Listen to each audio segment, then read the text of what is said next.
Welcome to the Autism and Neurodiversity Podcast. We're here to bring you helpful information from leading experts and give you effective tools and support. I'm Jason Grigla, a licensed counselor and founder of Techie for Life, a specialized mentoring program for neurodiverse young adults. And I'm Debbie Grigla, a certified life coach. And maybe most importantly, we're also parents to our own atypical young adults. Hello, friends. I am Jason Grigla, and I'm here with you today on the Autism and Neurodiversity Podcast. Today it's just going to be me. I just returned from a conference in California. I've probably been going to conferences for over 20 years. I would say probably an average of 3 conferences a year, 7 to 10 presentations per conference. That's a lot of presentations, and I just got back from one in California. It was the Young Adult Transition Association, or YADA, and most conferences I come away with a few things that were gems, that a speaker said, something a little bit new, but probably 90% of the time it's things that are things I already know or understand, and things that I think, I wouldn't do it that way. And so I learn a lot from others based on what they do and what they don't do. And once in a while, I come away just so excited about a principle, and it happened this time. And the presenters talked about something that I think I've heard, but it never clicked for me before. I don't know if you've ever had that experience. But the topic was staying curious. And I want to talk about that today. When we back up, when we go from parenting into a mentoring or developmental priority approach, where we specifically and intentionally go from trying to fix a problem to trying to help someone develop. And that's kind of my quote for the day in general, not necessarily related to this topic, is that our goal isn't to go fix problems. And when we get into the problem fixing mode, we're in trouble. And if we remain in our mentor mode, then we are focused on development, not fixing specific problems. Anyway, our mentality changes from a list of tell me what we have to do, should do, or not to do, into how to be. And when we're trying to focus on how to be, our checklists change, and it looks like be kind, be charitable, be empathetic. And I want to add to that list of being curious. It sounds fine. One of the problems with it is we typically hear the word curious in terms of the cat, and that curiosity is bad. I want to talk about that. I watch our cats out in our 2-acre property with lots of trees, and right next to a creek, we have lots of foxes, wolves, owls, hawks, even some eagles, mountain lions once in a while, coyotes.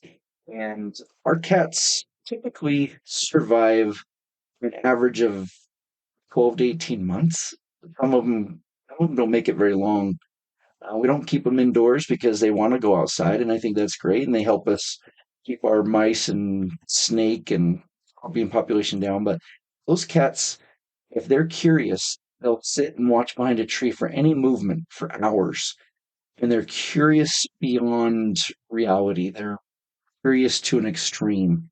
And they'll walk way around something to get a better view of it so that they can be curious and figure something out.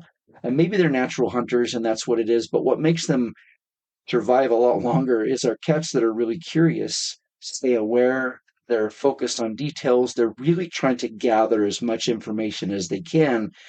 Unlike a dog that wants to just bound in clumsily and excited and happy to be there and have fun and cause all kinds of problems. But I love dogs more than cats. I really do.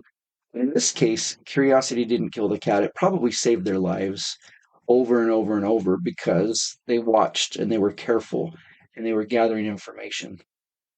So when we are curious, it's a way of being, it's a way of focusing, it's a way of approaching, it's intentional, and it creates a partnering relationship that there isn't a power differential.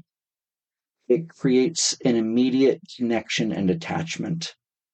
And you know that we are very much focused and that we prioritize relationships of influence as the best method or goal of being um, effective in mentoring and helping people to develop and grow. So when we're curious, we want to gather information and we are naturally asking questions and intent on understanding what's behind behaviors. One of the things we learn in the therapy world is that all actions make sense. And when you think about that and you think about a neurodivergent person struggling and you think that their actions aren't logical at all because clearly they're not working or that they're painful or they keep someone stuck, all of their actions make sense if you understand why they're doing what they're doing.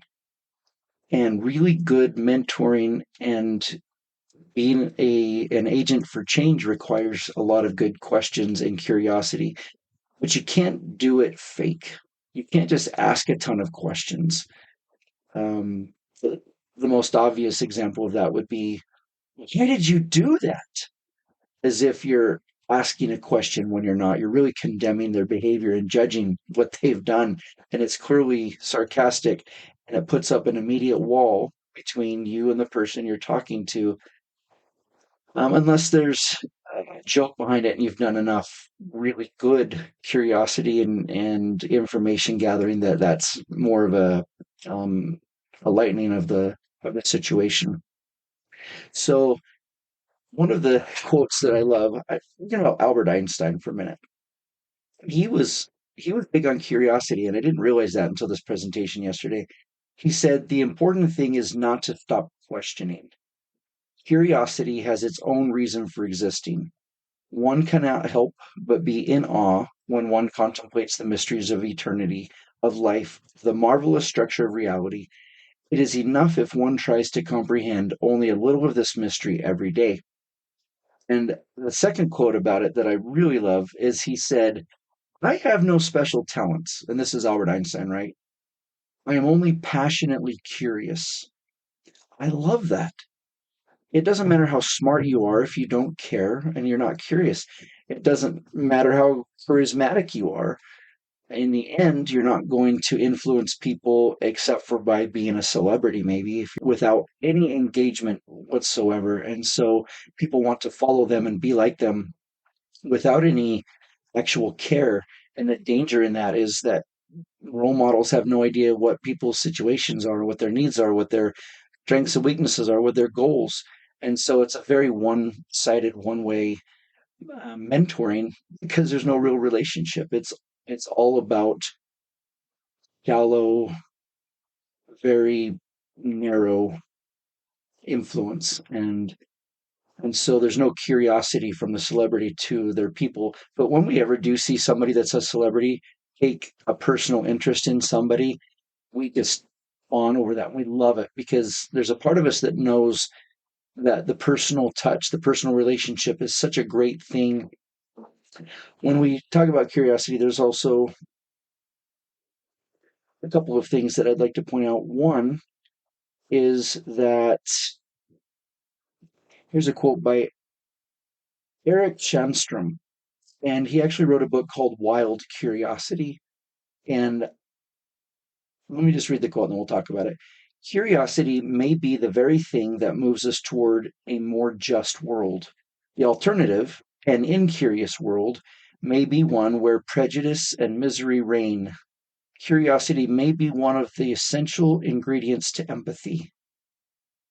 I'll say that again. Curiosity may be one of the essential ingredients to empathy, something that we can all agree the world could use a little more of right now.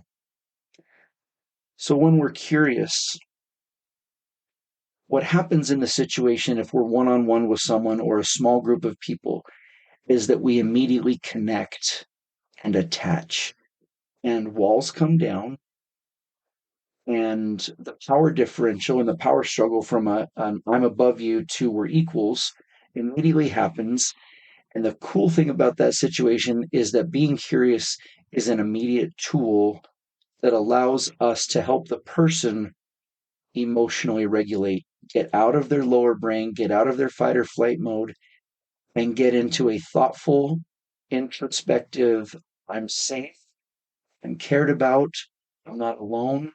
And when we model curiosity for someone else, it immediately teaches them how to interact and how to be mentored and how to attach.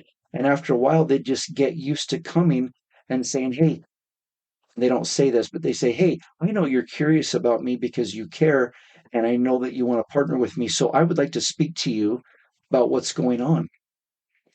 And how many times have we gotten into just a mindset of, we're going to fix that problem. We're going to change that behavior. I know what needs to happen, so I'm going to dictate it. Or when we see a situation, we think, oh, there they go again. We know what that is. Or we meet a new person for the first time and they're struggling, and we put them in a box and say, I already know who they are. They're just like so and so. Or this is just like last year, and I can't do it anymore. How can they not learn?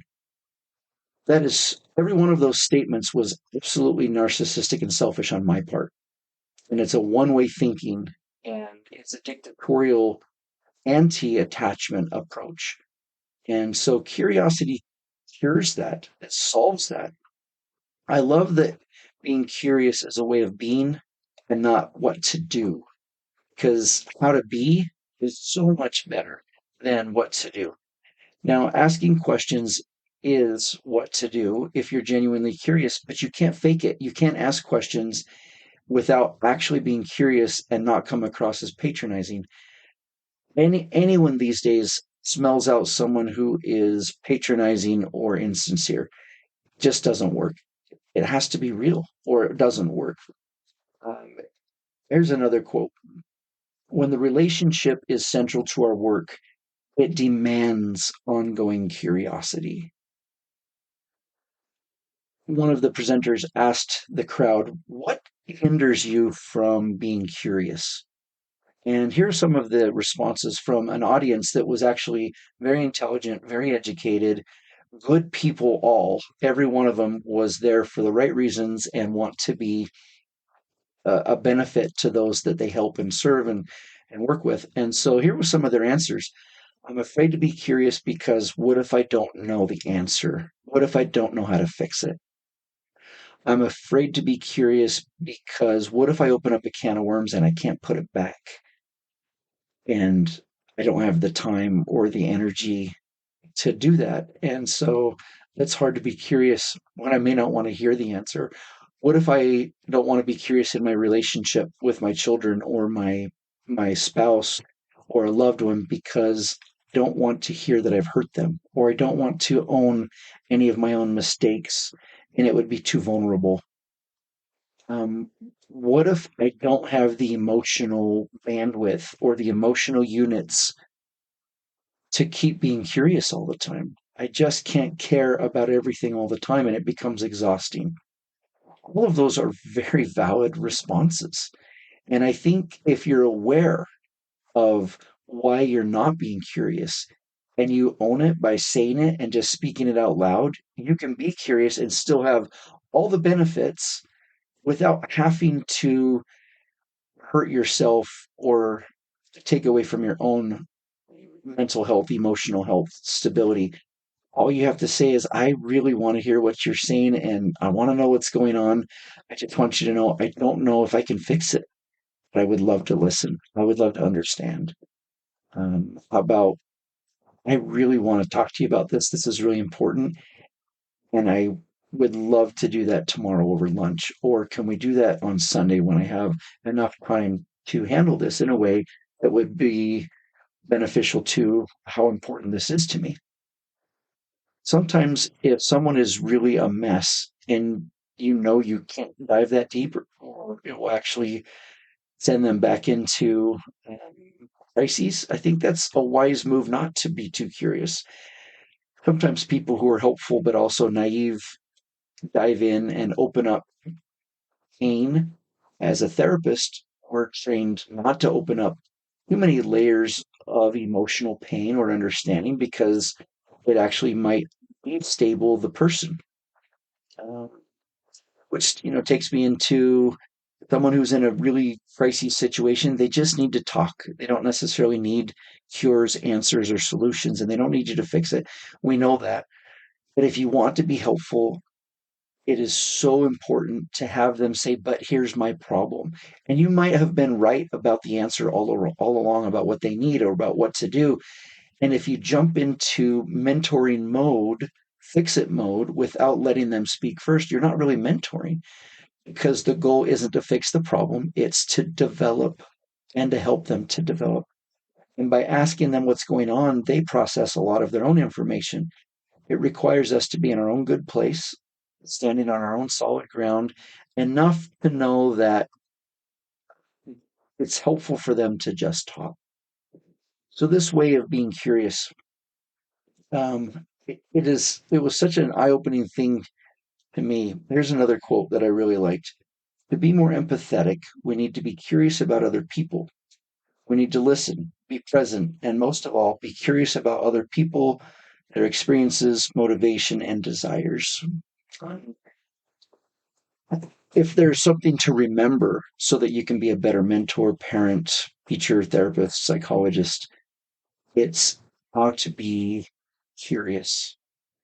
Not memorize what questions to ask, but it's how to be, which is so much deeper and better, and not shallow.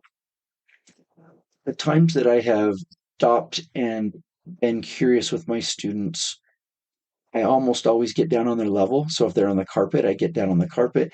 If they're standing, but they're in a defensive posture, I sit down and take a one down approach so that they will see that I'm comfortable and I can help them regulate their defensive, angry stance a little bit.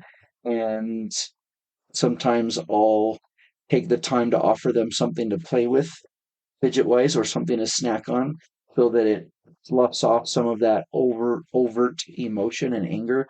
Sometimes I'll find a way to touch them very quickly, or friendly, if it's appropriate, and only when I know it's not going to trigger them and make it worse, so that it brings down their walls. And those are some tricks you can do that are real and they work. There's something that an empathetic, curious person does naturally.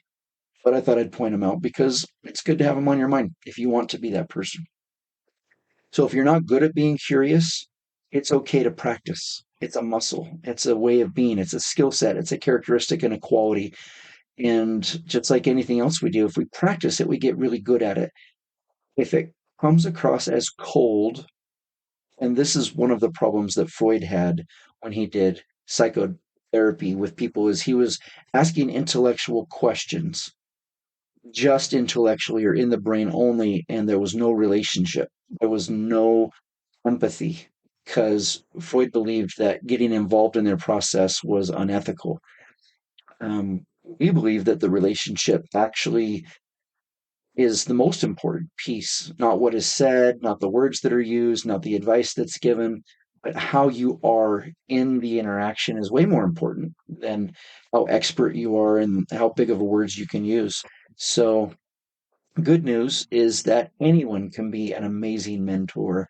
You don't have to have a PhD. You have to have a heart if you want to be genuinely curious and care. One quick warning: if you've ever met somebody that was too intimate too quickly, and I've been accused of that, and I've gotten that feedback that I get too close too quickly. Sometimes that's someone who's trying to be curious to meet their own needs. And if you want to be curious so that you can be enmeshed with someone because you like to rub up against an emotionally charged situation, if you're like an intimacy junkie, which I think a lot of really naturally curious and empathic people are, they have to learn where that balance is.